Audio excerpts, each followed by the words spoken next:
Hi, I'm Udit Mittal. I'm Principal Architect of QS Design. I'm here in Sundarbans in a village near Raidigi, which is where we have been doing a lot of work along with an NGO called Mukti.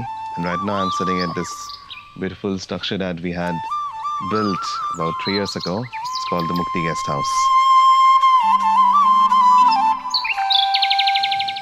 Firstly, imagine a guest house in middle of this wilderness in Sunderbans, right next to a pond, which is meant to be occupied by some of the very, very important donors of this NGO. But the whole idea was that it is still will be built by using very local materials, natural materials like bamboo and mud, and with the local people. We adopted a technique which is again adoptable by the villagers, which the materials are available all locally. These skills with a lot of construction workshops have also been transferred locally, and so all the workers are from the village. And it needs to be resilient to cyclones because this place is very resilient, prone to cyclones. Underneath this entire elevated space, which is very seamlessly public, which is a place to rest, which is something where you can just lie down. The workers of this NGO, having spent a hard day's work working in the garden, could just relax. It's very breezy. There is no compromise with the bioclimatic approach in architecture on how we can increase the ventilation in those spaces, how we can still have breathability into the walls. We have used thatch in a manner, even though it's a local material, but the technique of using thatch is improvised.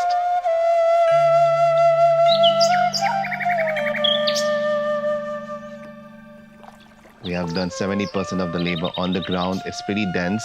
The overall thickness comes out to be around 15 to 18 inches. There is no waterproofing sheet.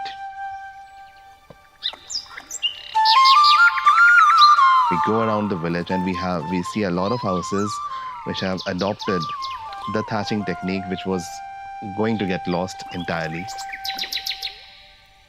This structure itself becomes an evidence for that, having stood 3 cyclones over the years.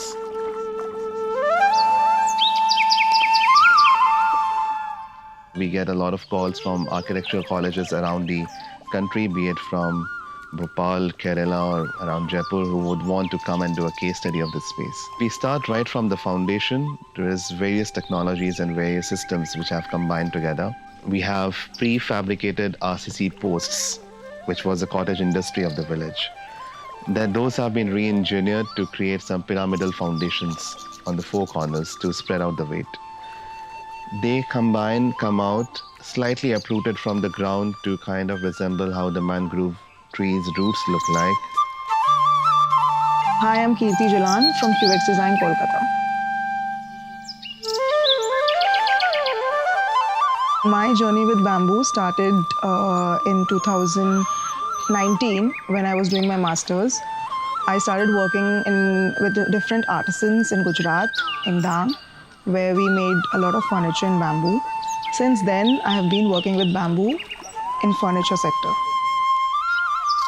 So this particular structure is unique in all its way for many reasons. First, being the construction method by itself. Second, working with unskilled artisans and people here. And third, the place itself, it's difficult to get things easily transported, and etc. So this particular structure where we see the slab which we are sitting on is not an RCC slab, it's a shallow dome slab where bricks were used to make the slab.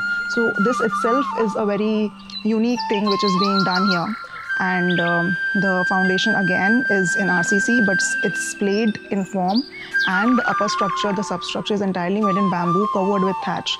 And in this entire structure, there is no plastic as a waterproofing layer which is used in the thatch. It's 1.5 thick thatch which is used as the shelter.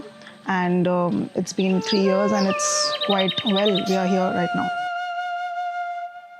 Basically, these construction techniques, what we are using here, are being done with the help of the local artisans, where we are trying to train them as well. and they are themselves applying these techniques, construction techniques, in their own houses. We have also used cyclone-resilient techniques here, which is also incorporated in different villages, houses, or community centers, etc.